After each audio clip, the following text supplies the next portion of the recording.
Welcome back to another video, and in this video we're going to be continuing on with our core data tutorial series. And in this particular tutorial we're going to be taking a look at how we can run basic fetch requests in core data. Now we're not going to see anything really because we don't have any data yet, but I do want you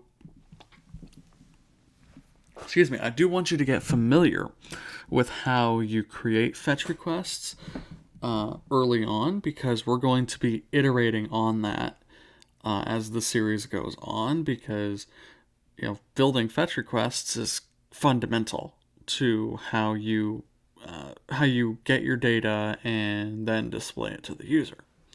So let's go ahead and get started. We're going to start at the most simple approach and work our way to the more manual approach. The simplest way to create a fetch request is in a SwiftUI app using the fetch request property wrapper. So how then do we use this property wrapper? Well, we use this property wrapper by doing the following. I'm not in Xcode. There we go. We do at fetch request, and this will take in various different parameters, but the version that we're going to use is the one that takes in sort descriptors and an animation parameter. So we'll say sort descriptors, and you can see this will be an array of ns sort descriptor. We'll take a look at ns sort descriptors in another video, so for now just make that an empty array.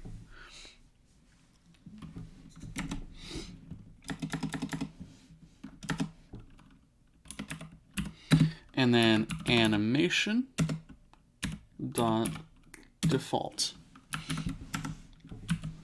After that, we can say private var, and in this case I'm going to call it projects, because with this fetch request what we want to retrieve is all of our projects from core data. So we'll call this projects : so we need to give it a type of fetched results,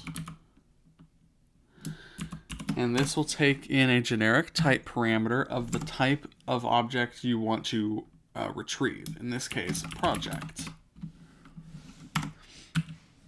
just like that. And it's as simple as that. So what this property wrapper does behind the scenes is it takes the information you give it, in this case a sort descriptor,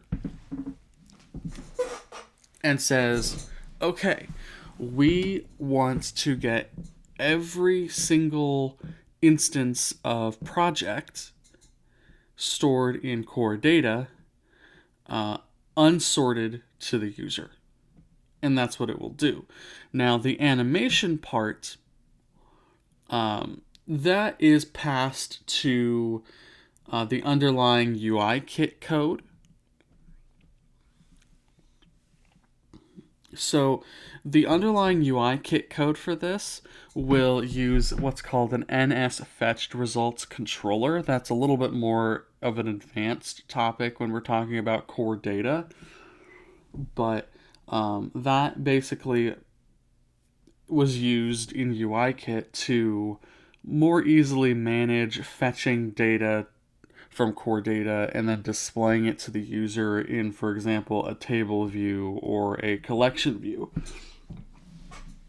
And you can more easily animate changes, so that animation gets passed to that UIKit code to let it know, oh, you want this kind of animation. There are other kinds of animations that you can use. but the default is fine. If you want to experiment, you can.